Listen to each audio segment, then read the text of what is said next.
Hi friends, నేను మీ లక్ష్మిని. First వచ్చేసి అందరికీ శ్రీరామనవమి శుభాకాంక్షలు అండి. మీకు, మీ కుటుంబ సభ్యులకి అందరికీ శ్రీరామనవమి శుభాకాంక్షలు. ఆ రామయ్య ఆశీస్సులు అందరికీ ఉండాలని మనస్ఫూర్తిగా కోరుకుంటున్నాను.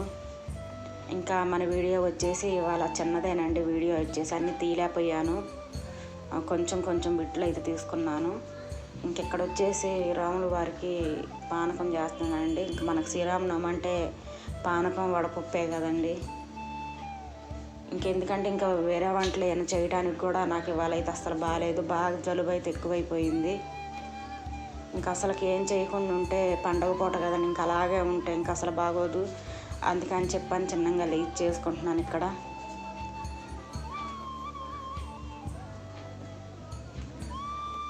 వీటి రోజుల్లోనే పూజ చేసుకోకపోతేనే మనశ్శాంతిగా ఉండదు. అలాంటిది ఇంకా పండుగ రోజు చేసిపోతే అసలుకి ఏం బాగోదండి. అందుకని కొంచెం పూజ చేసుకుంటే మైండ్ కూడా కొంచెం బాగుంటుందిలే అని చెప్పానని చిన్నగా లీవ్ చేసుకుంటున్నాను. ఇక్కడ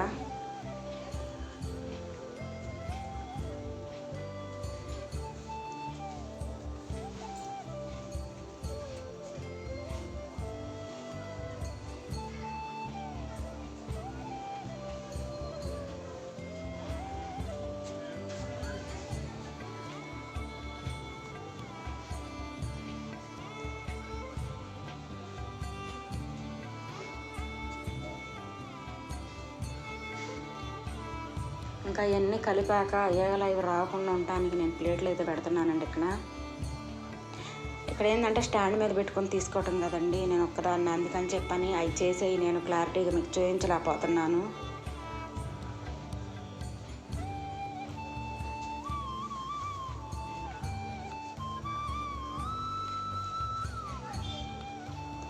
ఇంకా తాంబూలం పెట్టాలి కదండి, అందుకని చెప్పని అరటిపళ్ళు ఆకులు అయితే తెప్పించాను. ఇంకా అన్నీ సర్దుకొని పూజ గదిలోకి వెళ్ళి వైనంగా పూజ చేసుకోవచ్చులే అని అన్నీ రెడీ చేసుకుంటున్నాను.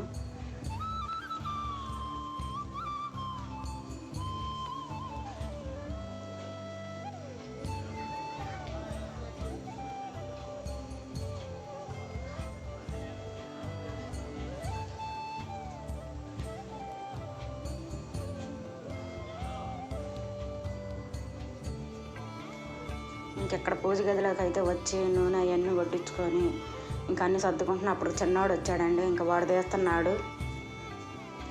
వాడు ఇంకా కొంచెం ఎడంగా ఉండి తీయమ్మా అంటే ఇంకా వాడి దగ్గరకు వచ్చి తీసి చూపిస్తున్నాడు అనమాట. ఇంకా బయట నుంచి పూలు అయితే నేనేం తెచ్చుకోలేదండి. ఇంకా చెట్లు పూలే దేవుళ్ళకి చక్కగా సరిపోతున్నాయి. ఇంకా పటాలు అవన్నీ క్లీన్ చేసి పొద్దున పూట అన్ని బొట్లు అవన్నీ పెట్టాను. అవి కూడా తెద్దామనుకున్నాను కానీ నాకైతే ఇంకా పని ఎక్కువైపోయావు, అలా తీయలేకపోయాను.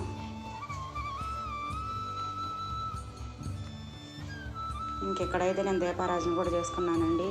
ఇక మీకు చూపిస్తున్నాను.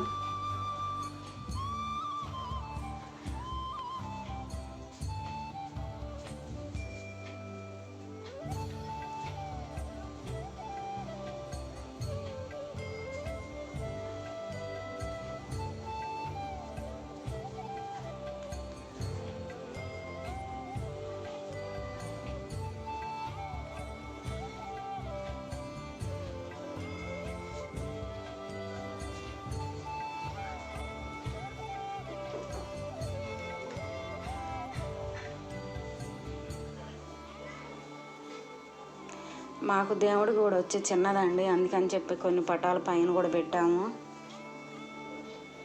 అక్కడ కూడా ఒక దీపారాధన అయితే నేను ఖచ్చితంగా చేస్తానండి. ఎందుకంటే అక్కడ కూడా కొన్ని పటాలు ఉన్నాయి కదండి పైన. ఇంకెక్కడ వచ్చేసి ఇంకా వంట చేస్తున్నానండి. ఇవాళ మా కూర వచ్చేసి సొరకాయ పప్పు అనమాట. ఇదివరకు చిన్నపిల్లలప్పుడు శ్రీరామనవమి అంటే అసలు వీధి వీధికి పందిర్లు వేసి కళ్యాణం అయి చక్కగా చేసేవాళ్ళండి. ఇప్పుడు ఉండే కొద్దికి అసలుకి చాలా తగ్గిపోతూ వస్తున్నాయి అన్నమాట. అసలు పానకం కానీ వడపప్పు కానీ అసలు వద్దు అనే కొద్దికి ఎమ్మడిబడి ఇచ్చేవాళ్ళు. ఇప్పుడు అన్నీ క్రమక్రమంగా అన్నీ మారిపోతూ వస్తున్నాయి అన్నమాట. ఆ పాత రోజులే చాలా బాగున్నాయండి గుర్తు తెచ్చుకుంటే. కొన్ని ఊళ్ళల్లో జరుగుతున్నాయి కానీ కొన్ని ఊళ్ళల్లో అయితే మా సైడ్ అయితే చాలా తగ్గిపోయినాయి. ఇంకా ఎవరికి వాళ్ళం ఇళ్ళల్లోనే చేసుకుంటున్నాము. కానీ ఖచ్చితంగా అట్లా పందిళ్ళు వేసి కళ్యాణం చేస్తే మాత్రం ఖచ్చితంగా వెళ్ళి చూడండి. ఎందుకంటే చాలా మంచిది స్వామివారి కళ్యాణం చూసామంటే మనం.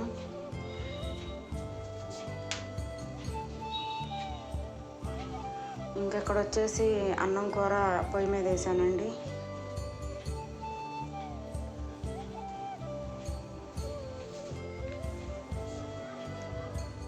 ఇంకెక్కడ వచ్చేసి పప్పు అన్నం ఉడికినాయి అనమాట. ఇంకా కోపు పెట్టుకుంటున్నాను. ఇంకెక్కడ వచ్చి ఈ ఊరమిరగాయలు, ఇంక నేను ఊరమిరగాయలు వేయించి పప్పులోనే వేస్తాను. ఇంకా ఉప్పు కారం అవన్నీ పట్టి బాగుంటాయండి. మా ఇంట్లో వాళ్ళకి అలాగే ఇష్టం. సపరేట్గా కూడా తినొచ్చు, కాకపోతే మాకు ఇలాగ ఇష్టం అనమాట.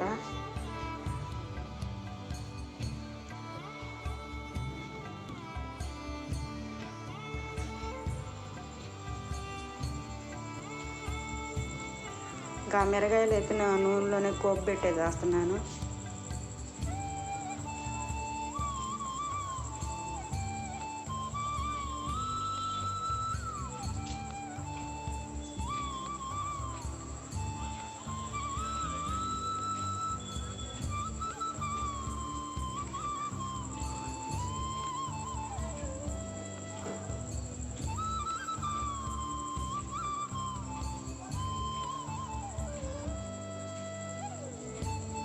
ఇంకెక్కడ వచ్చేసి అప్పడాలండి. బయట నుంచి తెచ్చుకున్న అప్పడాలు అయితే కాదు, నేను ఇంట్లో తయారు చేసుకున్న అప్పడాలు.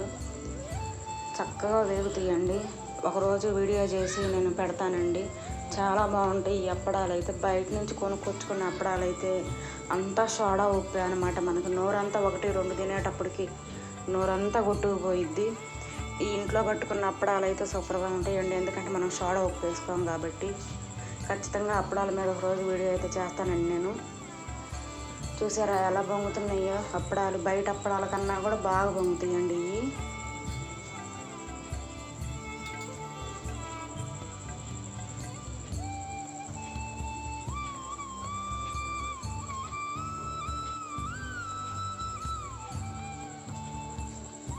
చాలా సింపుల్గా పట్టుకోవచ్చండి ఈ అప్పడాలు మాత్రం.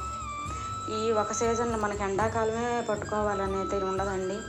ఏ సీజన్లో అయినా పట్టుకోవచ్చు. వర్షాకాలం అయినా ఎండాకాలం అయినా ఇంట్లో ఫ్యాన్ గాలికైనా ఆరేసుకోవచ్చు మనం.